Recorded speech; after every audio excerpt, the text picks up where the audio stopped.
Yolan True, good evening and welcome to another Outside Views live stream. It's a not so sunny Sunday here in Germany now, but we have autumn, so it was to be expected.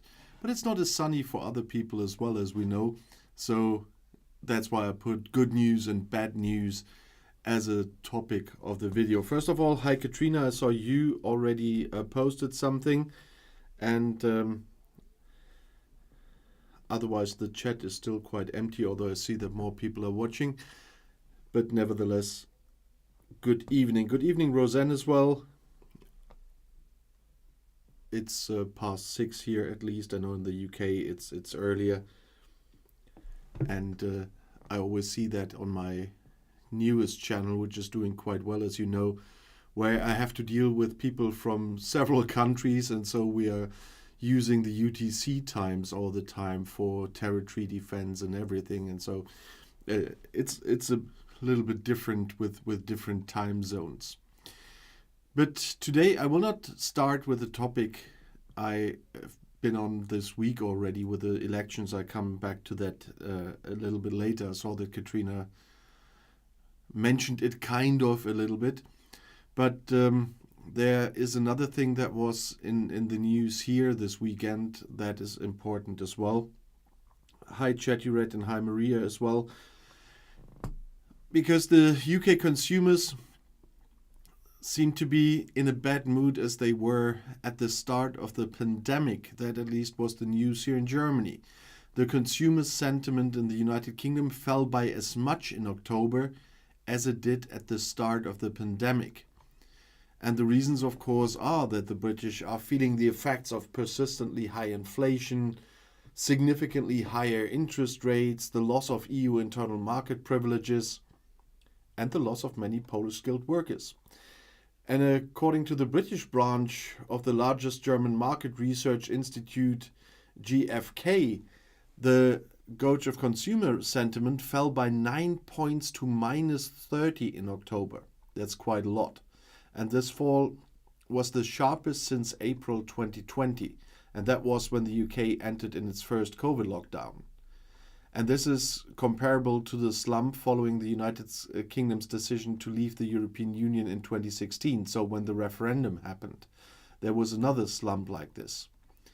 And the result of the consumer survey was significantly weaker than the decline of just 1 point expected by economists, and more than cancelled out the unexpected improvement from September.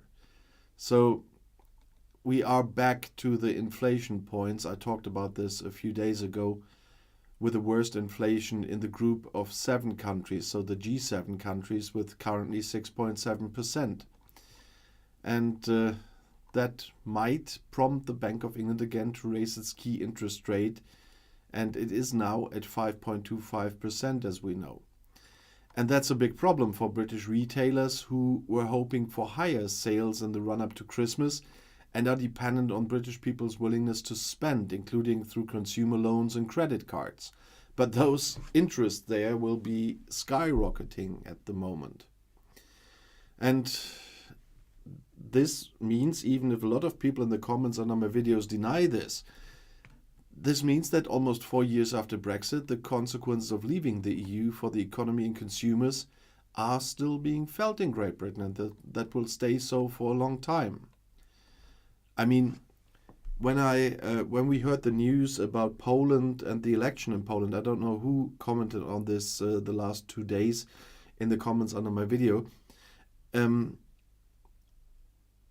they talked about the election in Poland and the probable outcome that Donald Tusk will be the next prime minister, they also mentioned Poland's place as a trading partner with Germany at the moment. And before Brexit, Britain was 5th biggest trading partner of Germany. Britain is not even in the top 10 anymore, and Poland is now the 5th biggest trading partner of Germany. So in the end, Poland replaced Great Britain.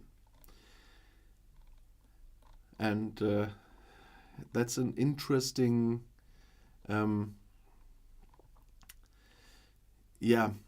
let's say, development. And of course, the worker shortage thing there were 3.5 million Polish workers in the UK before Brexit. And I can quite agree with that, because I had Polish neighbors when I lived in the UK. And I met a lot of Polish people there. But and they were quite integrated and working.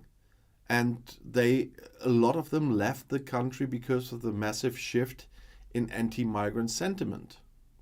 And most of them have not returned to this day because of this. And this is a full combination that is definitely not doing good for the UK and the developments. And as I said, I wish I could have better news on my channel, because people are always saying, you're talking down Britain. No, I'm not talking down Britain.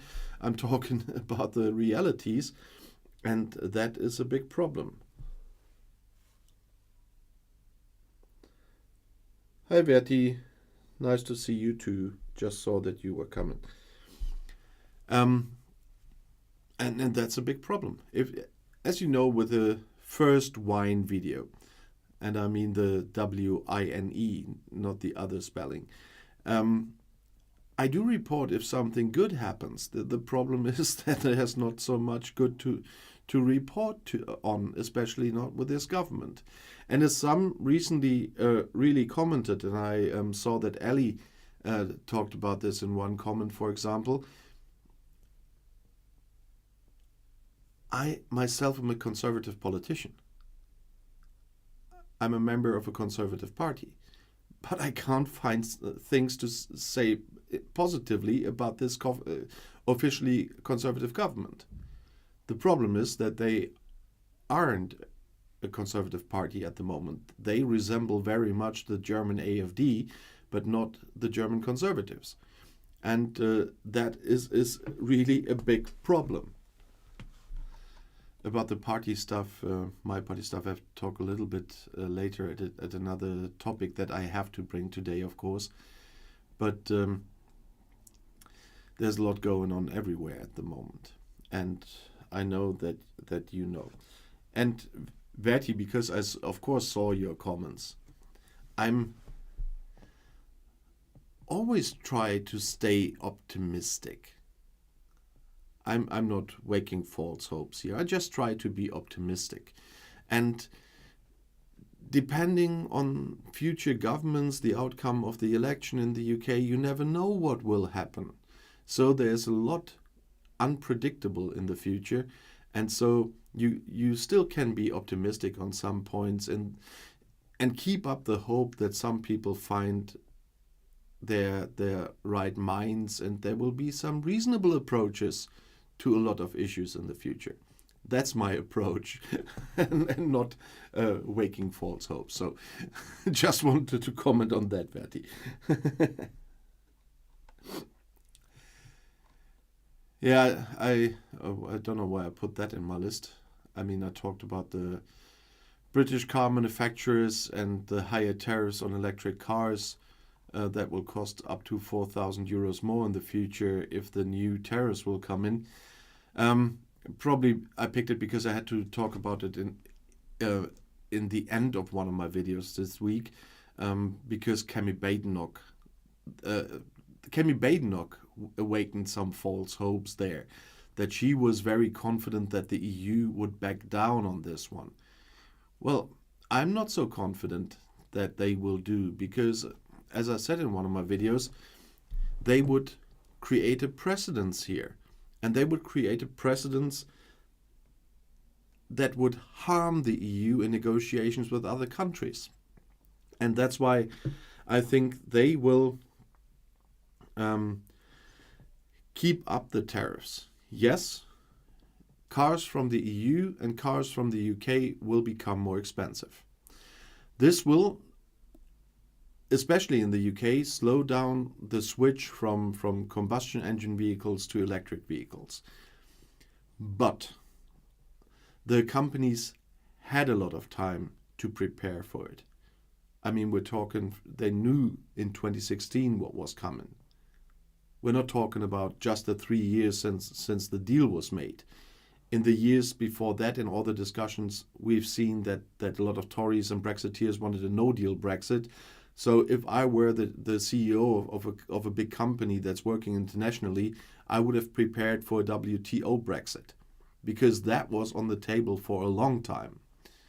We still have a hard Brexit, but not as hard as a WTO Brexit would have been. So World Trade Organization rules only. And so they didn't do their homework.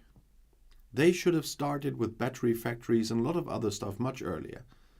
They are far behind. And I'm talking about the German companies here as well. They should have done their homework.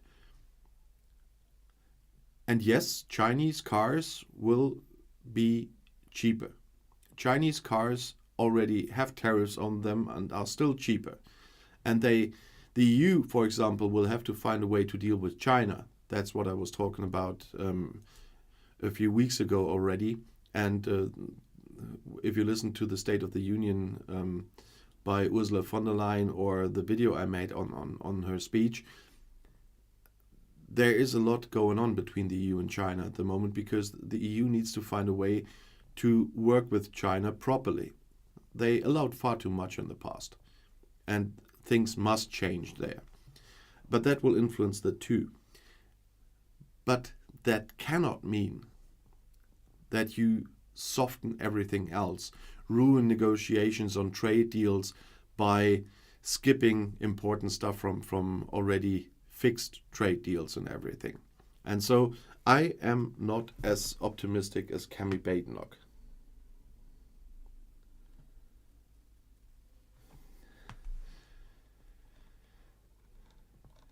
Yeah, and Verti answered on my earlier comment. Well, with the Keir Starmer government, which still hasn't explained to us, I mean not the government but Keir Starmer, how he wants to get closer to the EU. It is not impossible that later there might be a comprehensive deal on services with the EU, negotiated additionally to the TCA. That is not ruled out. But at the moment, with the behavior of the British government in the last years, it is of course out of the question. But as I said, we don't know what's happening in the future. And it is not impossible that the EU at some point might make a services deal with the UK. But that completely depends on the UK, on the standards of the UK, especially if another government would completely scrap those Singapore on the Thames nonsense and everything.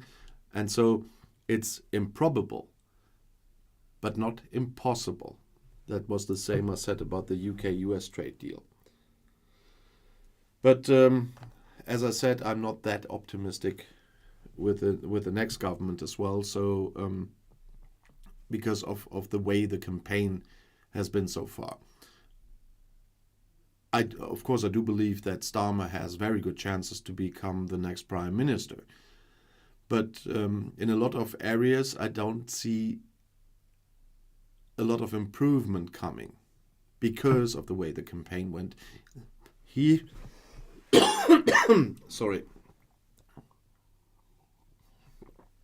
promises a lot without telling how he wants to do that. And we're used to that by the Tories for a long time. And especially those I see in the comments in the live stream at the moment. You all know that what he promises is impossible to do the way he talks about it. And I guess Verti already wrote about it like that. Yeah, the deal.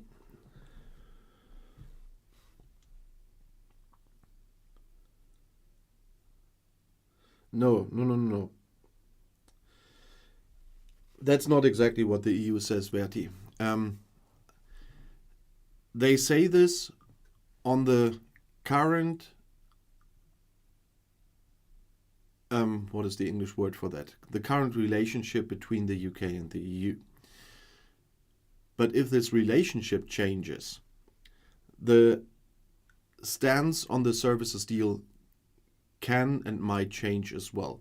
So the problem at the moment is not if they will talk about the services deal now, they will not.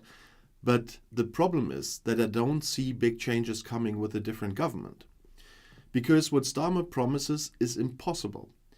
He cannot have the closer relationship with the EU that he is promising without the UK being part of the single market and the customs union. That would only be possible by rejoining or becoming a member of the EEA, because, as I said, whenever the topic came up with the Swiss model, which was always denied by the Tories immediately, the EU will never do the Swiss model again. They want to get rid of the Swiss model that is existing. They want one comprehensive deal with Switzerland and not have hundreds of single deals. They will never do that again. That will not happen. And I neither see the UK rejoining the EU. I'm not absolutely sure, because I had to pre-film them also for tomorrow. If the video was already out where where I said that the EU can't afford to have the UK back. But there I gave a lot of examples why it's extremely improbable, even if the UK would choose to want to be back in the EU, which would be no rejoining, but joining under the same conditions as any other new member. We must not forget that for our friends who are campaigning for rejoining. But I also don't see them getting into the EEA, because in both cases, the current members have to agree to this. And that's something I don't see, even if the UK would decide on that, which I also don't see. And Starmer ruled that out anyway. So there is no real way for a closer relationship between the EU and the UK in the way Starmer is promising. And that's the big problem here.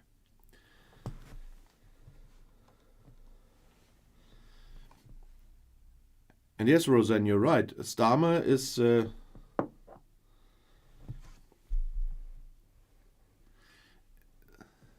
is playing both sides, because he needs voters from both sides. And he wants the red wall back that he lost. But there's, before I come to the Labour chances, about elections, I want to talk about something else we must not forget in the next election. Starmer is trying to get some Tory voters again, but he's not the only one. And that is something I haven't seen in German newspapers, but The Guardian made a very good article about this. And that is the threat from the right as well, with the Reform UK, which many people might forget. Because a lot of the seats Labour lost to the Tories were pro-Brexit seats. There were big majorities of Leave voters in those constituencies. That's why they voted for Boris Johnson when he promised get Brexit done. And those constituencies Starmer wants back. But the people in those constituencies are still very pro-Leave. And that's where Reform UK now wants to focus their work on. And with the first past the post system, that is the advantage, that you don't have to get a certain percentage in the whole country. If you just want a few seats, which can make a big difference in the end result, you can concentrate on these few seats. And that is what the Tories now fear, and the Conservatives warn and even want more radical policies to keep those seats. You know, Reform UK was the Brexit party before, and then they turned to Reform UK because officially Brexit happened.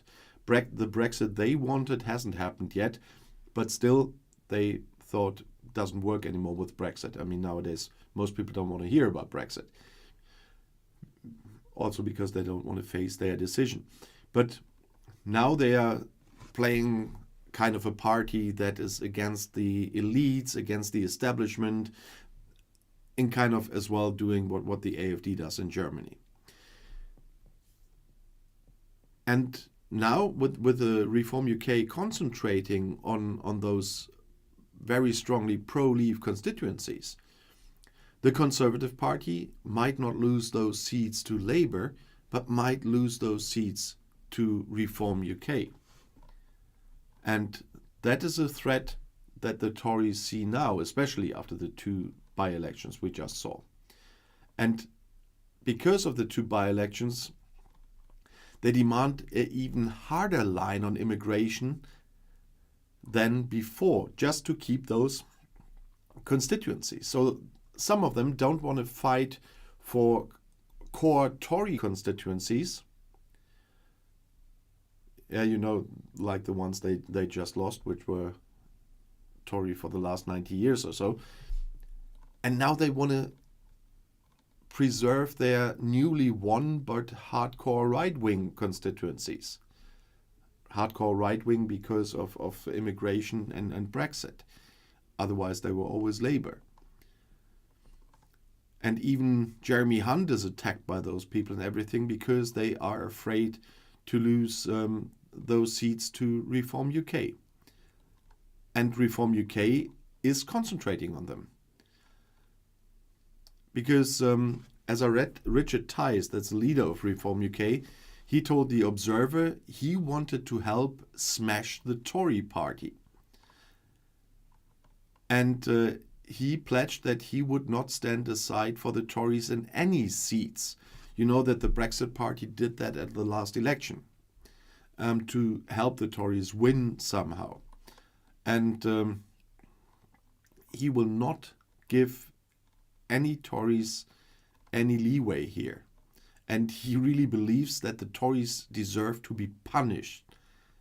And that's why they are focusing on them. I don't know why this sounds like a personal war or something. But that's what he says he will do. And he is already talking to donors about Reform's election campaign. And he warned his own candidates to resist any pleas from the Tories not to run. And that will be a very interesting one now. Because it was interesting before already because of the condition of the Tories, the polls about Labour and everything. But with Reform UK directly targeting the Tories now, that's really going to be interesting. And he wants Farage in that campaign too, but said it's up to Farage, and Farage is currently the party's honorary president, and so if he gets into action, we will see. But it's quite interesting that the Tories are now so afraid of that, and we have to keep an eye on that because you haven't heard so much about them in the last months, and to be honest, kind of Reform UK was out of the sight of everyone.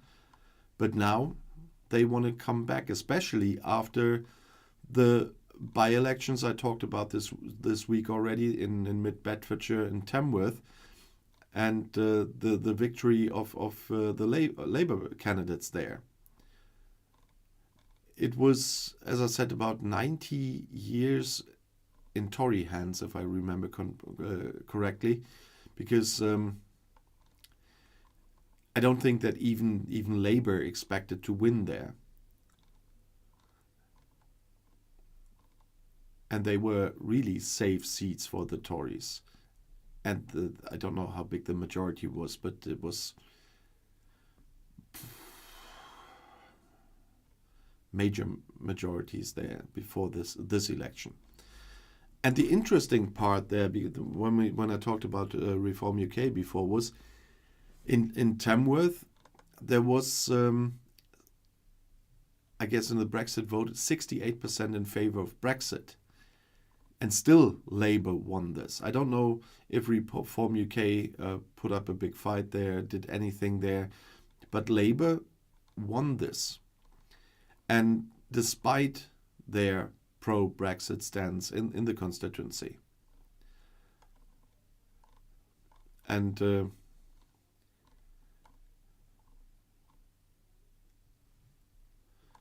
that was, let's say, a very interesting by-election now again. But there is kind of a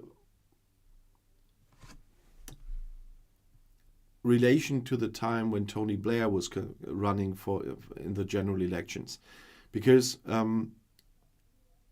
by-elections and those early elections in any constituency is always seen as a kind of an indicator for the next general election, and it is next year, so it's very close. And if I remember, in 1997 it was kind of similar, that the Tony Blair had some victories before the general election, and that all showed in the same direction. So with these by-election, or with the last by-elections, it all gives more of a signal that Labour will win the next general election, at least if they don't make any big mistakes now. But it's very interesting in these two by-elections, as I said, that it's Nadine Dorries and Chris Pincher that made these by-elections necessary. I mean, I talked about them a lot in my videos, and about the scandals surrounding. And so it was a bit of Boris Johnson legacy that came through in these by-elections again. But yeah.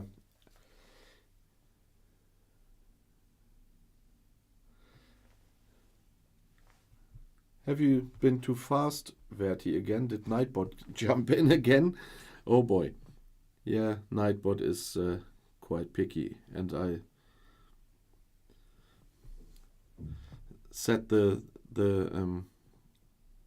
times quite interestingly. So let's see if Nightbot has a good day. Yes, at least it's working.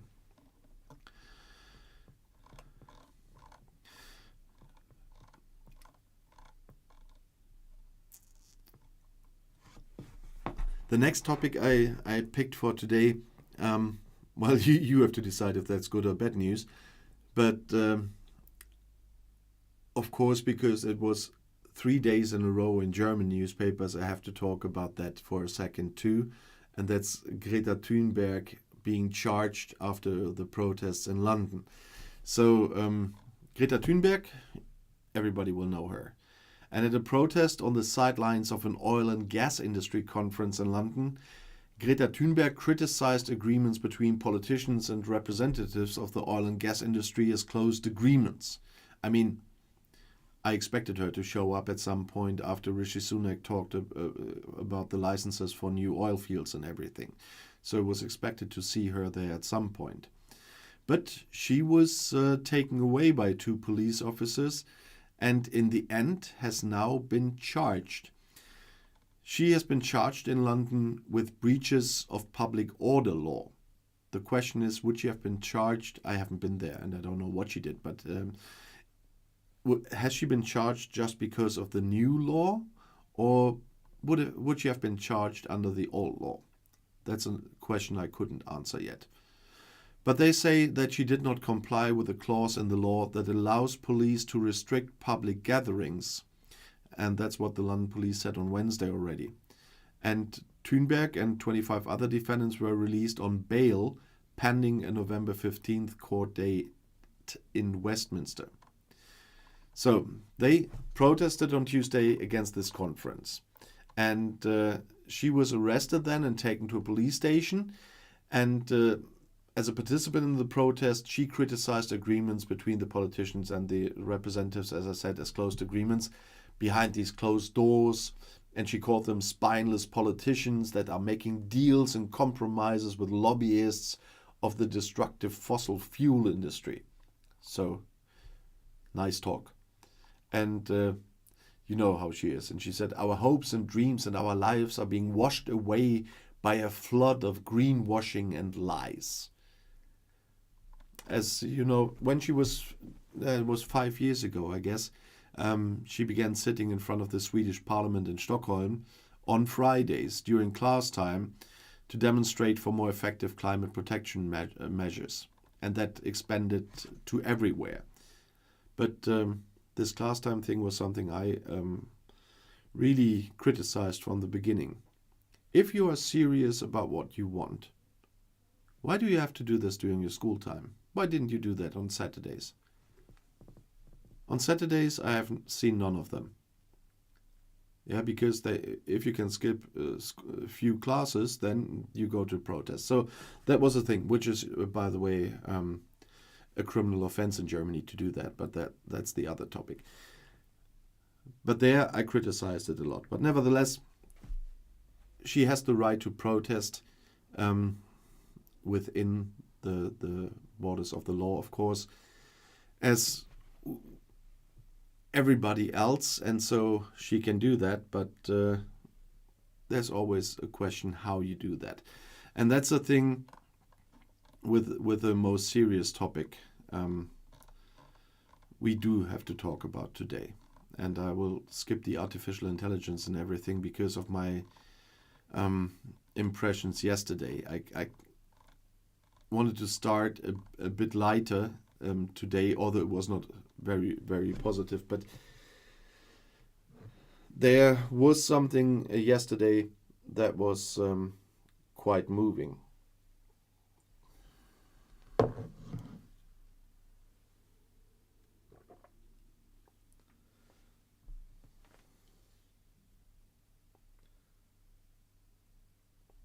Boy bands? What happens on my channel?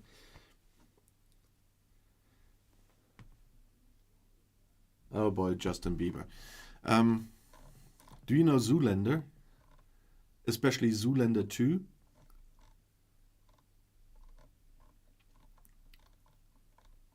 Isn't the opening scene with Justin Bieber very nice? I won't comment on that anymore. No, because I wanted to go to something serious, and starting with something where we of course know that Rishi Sunak is doing a better figure than in his own country. And that is foreign policy, especially in Ukraine, but now also with Israel. And that is a very serious topic. And there I'm glad that the Western countries are sticking together as well.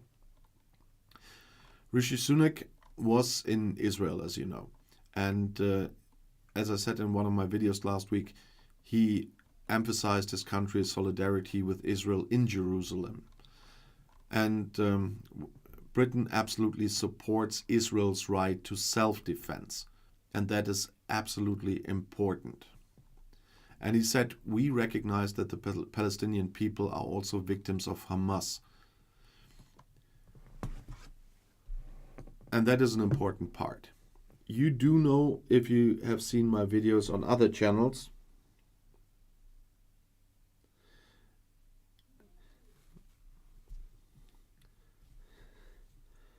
and yeah, see, I always have to take up the glasses to read them. My eyes got much worse with the long COVID stuff.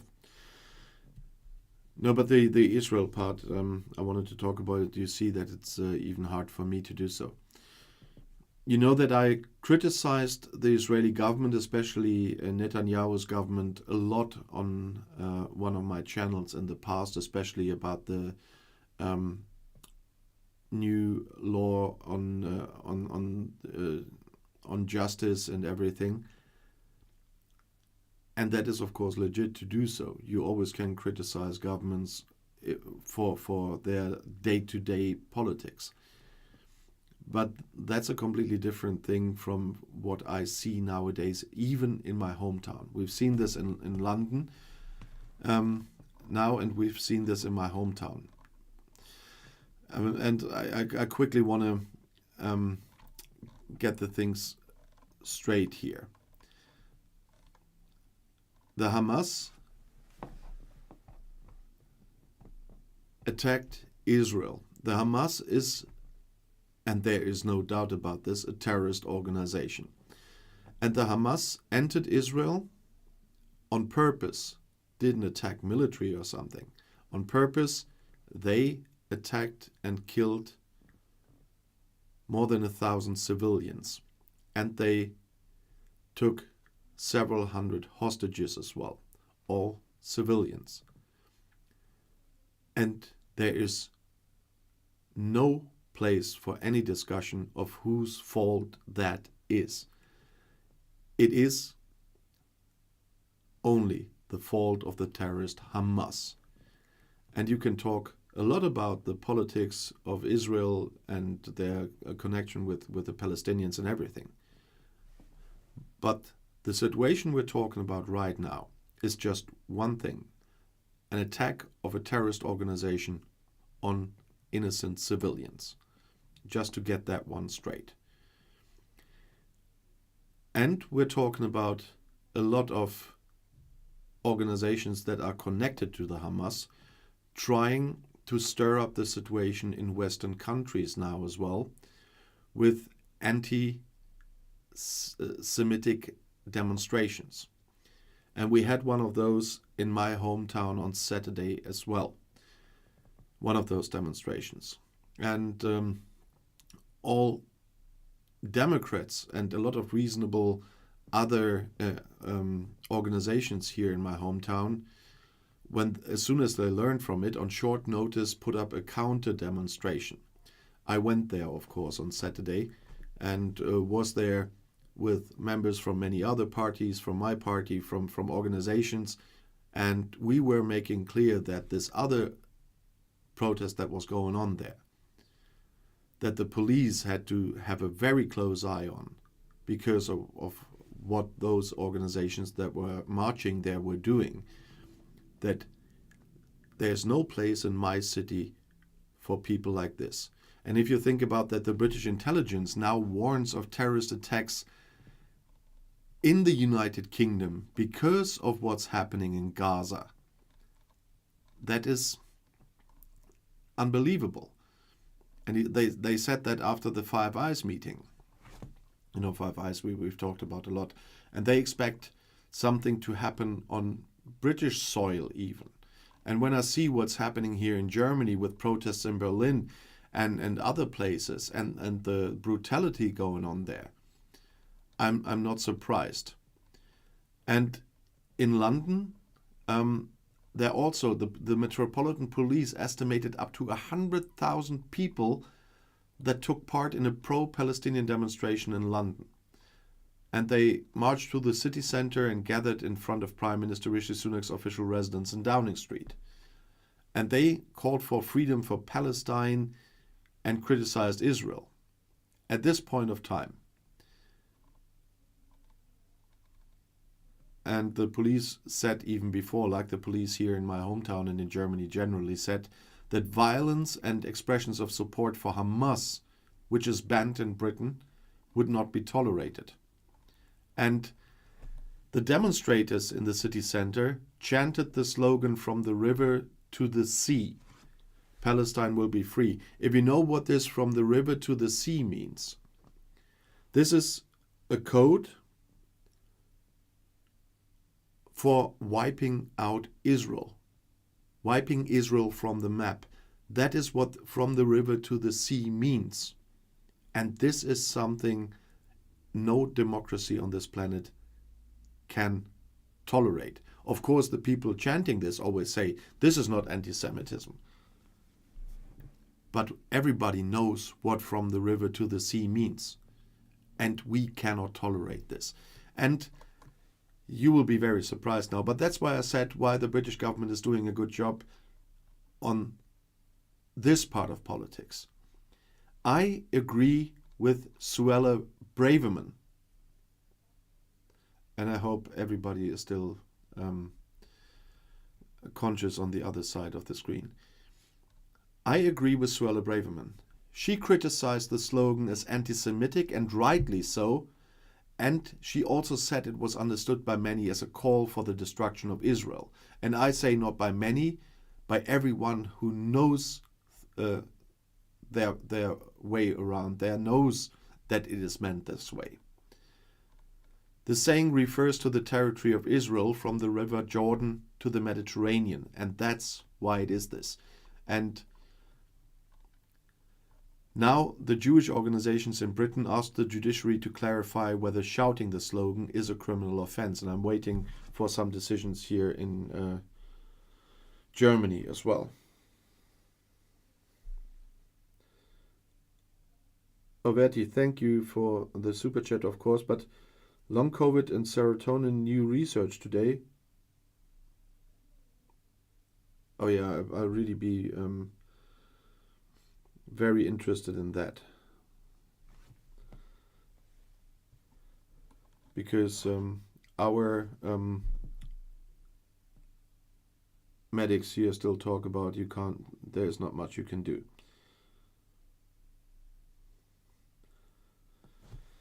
I will definitely have a look after the live stream.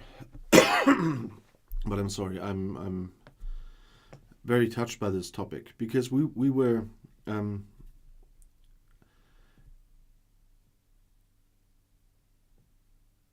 have to get back a little one. You know that I'm a voluntary politician here in Germany, so that the local politician mandates are not paid. The mayors are not paid. The first one that is paid from all of them with wages is, so to speak, is the Lord Mayor. Everyone below him is not paid, and as a deputy district mayor, I'm not paid either. And I'm only doing this voluntary in my spare time. But that's why I'm also involved in things like this demonstration and everything. And of course, I'm going there to stand by the people. But it was very clear that because we stood there side by side with people from our local Jewish community, that it was not undangerous to walk home alone. Well, I know my ways. I had to go to the main station where the I call it pro-Hamas demonstration started, but they haven't been there anymore. But when I arrived at the main station before, on my way to our demonstration, I saw a lot of them at the main station and a lot of police there. You are even in danger of being attacked by being at a pro-Israel and pro-Jewish demonstration nowadays. And I talked about the markings on some doors that are left there to show those Jewish citizens here, we know where you live, and anytime we can get to you. And you see that I am touched by that topic.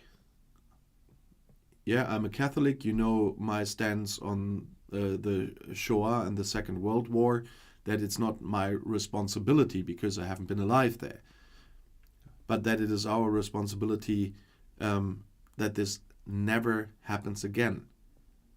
And something our former chairman of the Foreign Committee of our Bundestag said, he was member of parliament for my constituency here where I live, and many others said that, but he also said, never again is now. And that is so unbelievable. I didn't think that I would here in Germany, it's not only in Germany, it's in Britain as well. That's why I was talking about the topic in the beginning, that we have to see this again. 2 years ago, we had a problem at our at the synagogue in our city already by two guys who didn't have anything good in mind. But now this is happening, and anti-Semitism is showing everywhere in our, what we always call civilized countries again. And that is the scary part. And yes, all the other times, it is absolutely valid to criticize Israel for their handling of Palestinian people. I criticize them for a lot of interior politics. I criticize them for settlement politics. There needs to be a solution in the end. I'm one of the people saying that obviously there will be some solution with two states in the end if they find a level first that they can coexist. Because on one side, and Iran is playing a very big role here, Iran is sabotaging the rapprochement between Saudi Arabia and Israel, the United Arab Emirates and Israel. There needs to be a way of coexistence.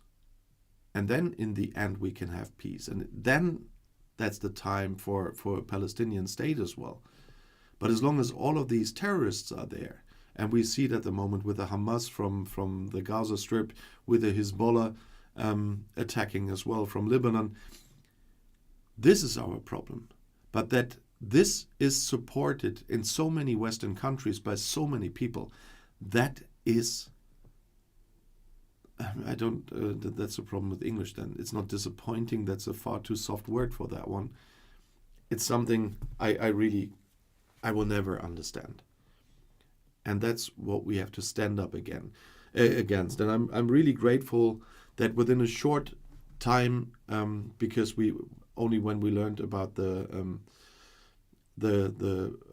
pro-Hamas protest, some people here from organizations in my hometown organized the counter protest, so to speak, and within that short of time, Democrats, members of the Jewish community, and many others showed up, and it was about 500 people showing up there.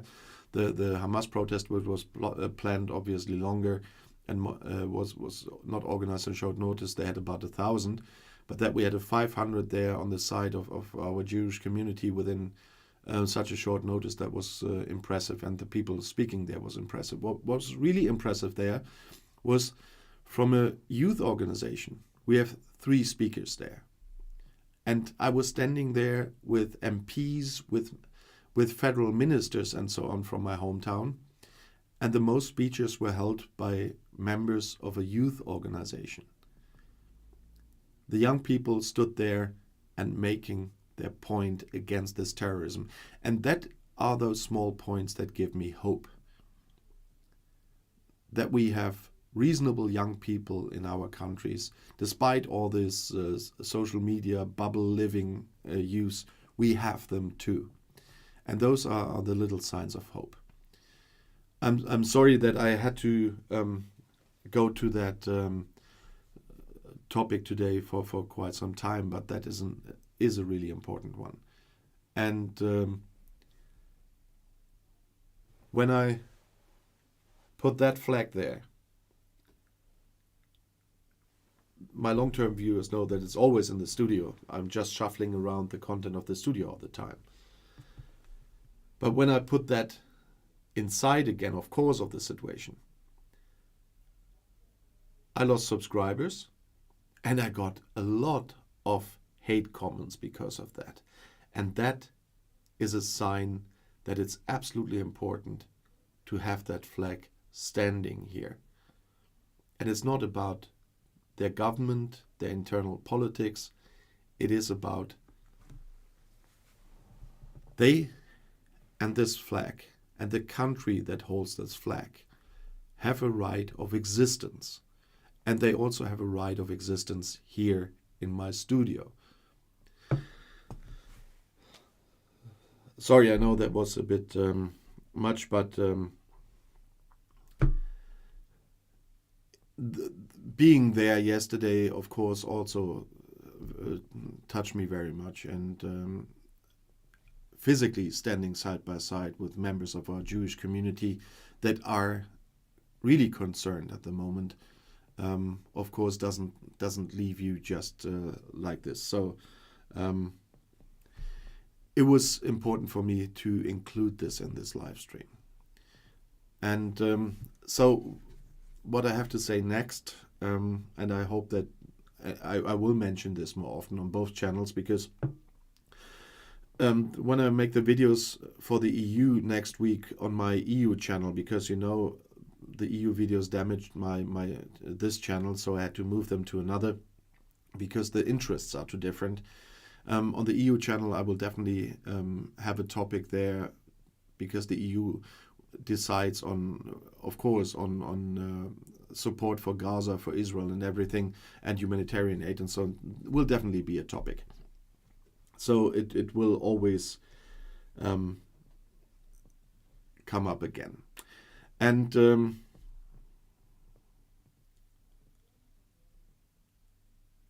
this still leads me to another topic that has nothing to do with this, but what Verti had in his super chat.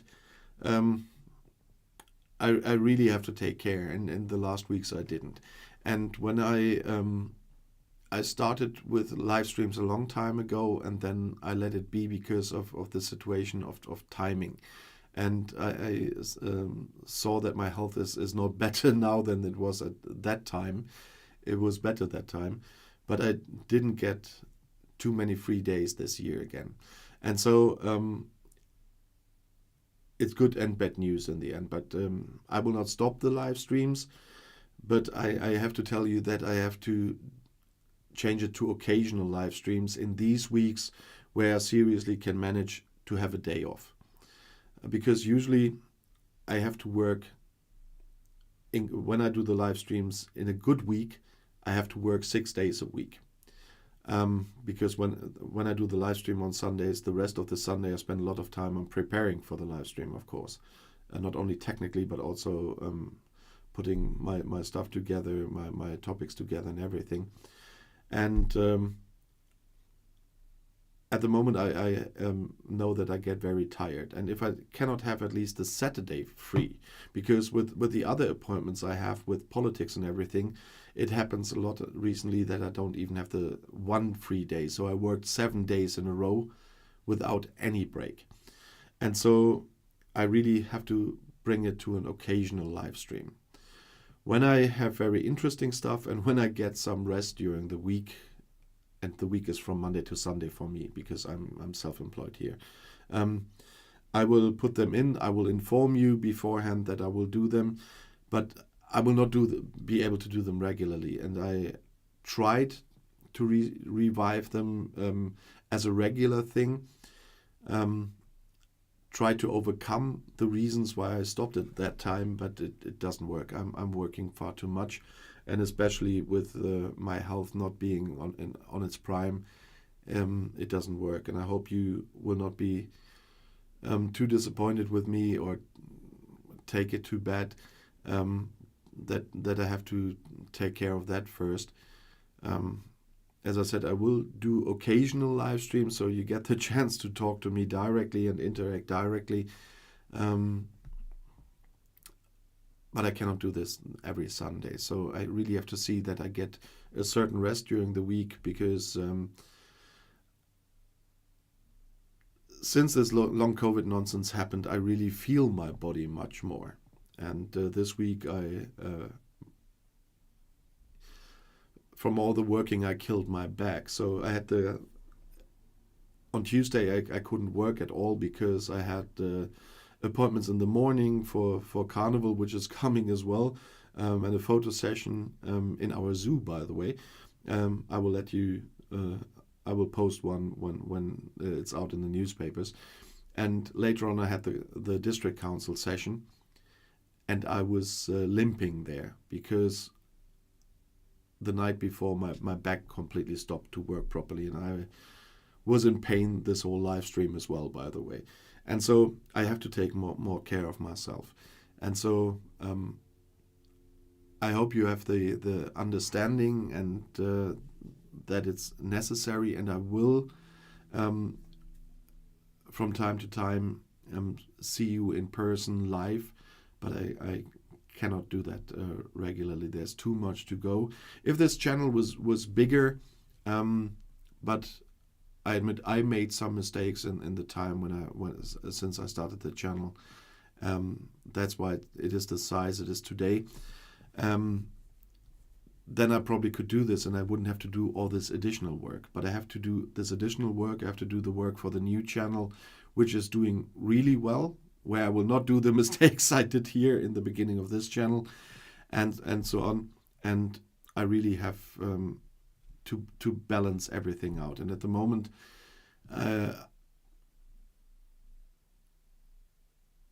spare time is not a word I'm using at the moment. Let's put it that way. So I hope you will understand, and that I promise you that we will see us occasionally live, but not regularly. But if I'm not live, there will definitely be a video, of course, on Sunday evenings. And if I go live, I will let you know a little bit earlier than this time, because that will be in weeks where I have a little bit of more time even for preparations of that live stream. That wasn't much earlier. Scottish flag doesn't go through. Verti's joking again. So I hope it was still nice to see me on this Sunday evening, and even with the topics and the news in the end of the live stream. But I will, of course, continue to try to bring facts to people that don't want to listen to them as well. I'm glad about everyone that is interested in those facts and is discussing in the comments under my videos. Of course, I see your reactions in the comments under my videos, as you saw in the beginning of the live stream. But this will not replace a direct contact, but I will definitely Google that, Verti, and have a look, and then have to talk to my doctor next week anyway, in general about that, because no improvement at all since for 2 years. That's no fun. But we will see us definitely again tomorrow morning, because that video is, of course, already on YouTube and will be published tomorrow morning at 6 p.m. of my time. That's 5 p.m. UK. It's 4 p.m. UTC. You see, I'm balancing with those times a lot on my Star Trek Fleet Command. And I'll see you there. I'll be back. But now I still have to keep working, because until I can stop the stream here, it always takes a little bit of time. And it's always so weird when I see it later that I didn't say anything anymore. But I hope it works now.